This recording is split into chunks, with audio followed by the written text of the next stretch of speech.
Generation से है जिसने पाकिस्तान बनते हुए देखा, इसको टूटते हुए भी देखा और आज मैं इसको बिखरते हुए देख रहा हूँ।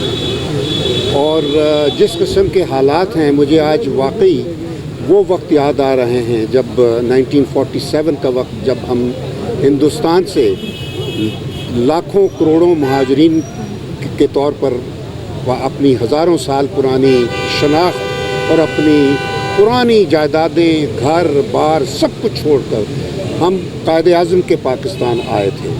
और मैं 75 सालों में मैंने इस पाकिस्तान की बहुत खिदमत की है, लेकिन मैं उस दिन से, पहले दिन से ही उस पाकिस्तान की तलाश में हूँ जिसका तसव्वुर अल्लामा इकबाल ने बर्र-ए-सग़ीर के मुसलमानों के लिए एक खुददार शख्सियत के क्या कहते हैं, कौमियत का शऊर जिसने पैदा किया था, और जिसके तसव्वुर के साथ कायद-ए-आज़म ने बर्र-ए-सग़ीर के मुसलमानों को एक खुददार, खुद मुख्तार और जमहूरी ममलिकत का ख्वाब जो था वो हकीकत में बदला था।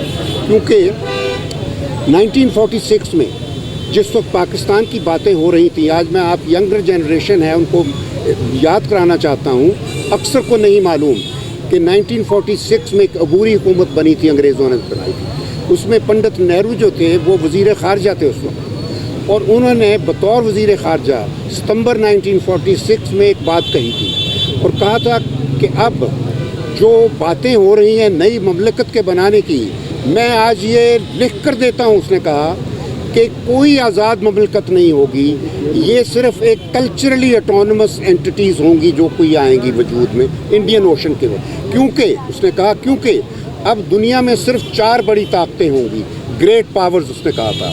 पहली अमेरिका, दूसरी रूस और तीसरी चीन, जो कि चीन अभी आज़ाद नहीं हुआ था, लेकिन नेहरू को इतनी समझ थी कि चीन एक बड़ी ताकत बनेगा।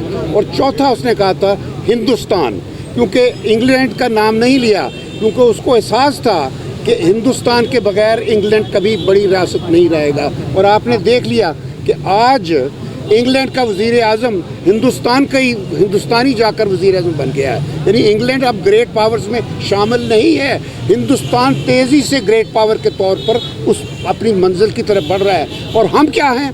हम जो नेहरू ने कहा था कि ये एक सिर्फ कल्चरली ऑटोनमस एंटिटी होगी, बस कोई इसकी सॉवरेन इंडिपेंडेंस नहीं होगी, आज़ाद नहीं होगा। नेहरू ने कुछ भी नहीं किया, इंडिया ने कुछ नहीं किया।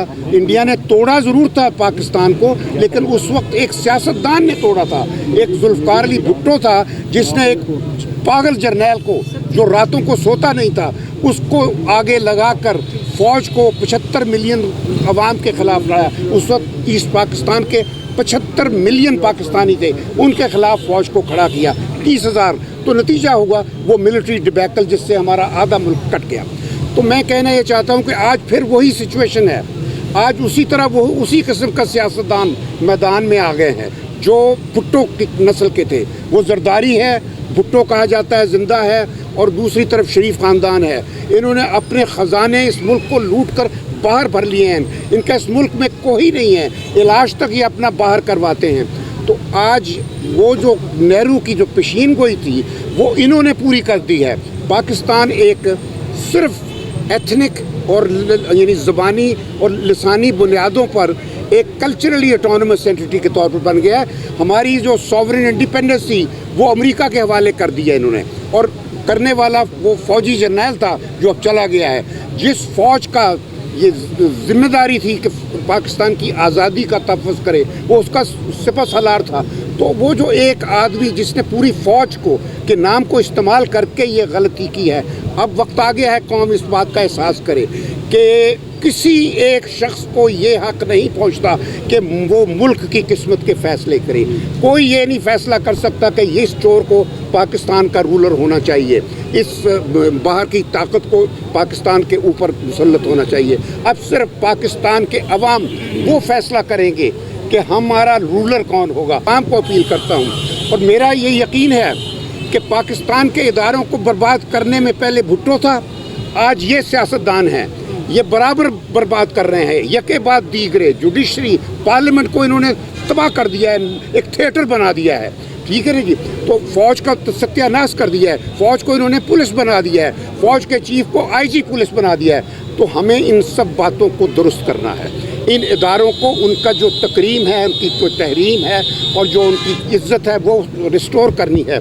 फ़ौज, पाकिस्तान की फ़ौज बड़ी दुनिया में तस्लीम शुदा फ़ौज है, उसको पाकिस्तानी अवाम ने हमेशा 75 सालों से सपोर्ट किया है और अभी भी करेंगे हम इंशाल्लाह, क्योंकि फ़ौज उसी तरह कायम है। सिर्फ ये एक आदमी जब आ जाए वो गलत फ़ैसले करके, तो 6 लाख 7 लाख फ़ौजियों के नाम पर जब गलत फ़ैसले करे तो ऐसे लोगों का हमें इलाज आइंदा के लिए करना होगा।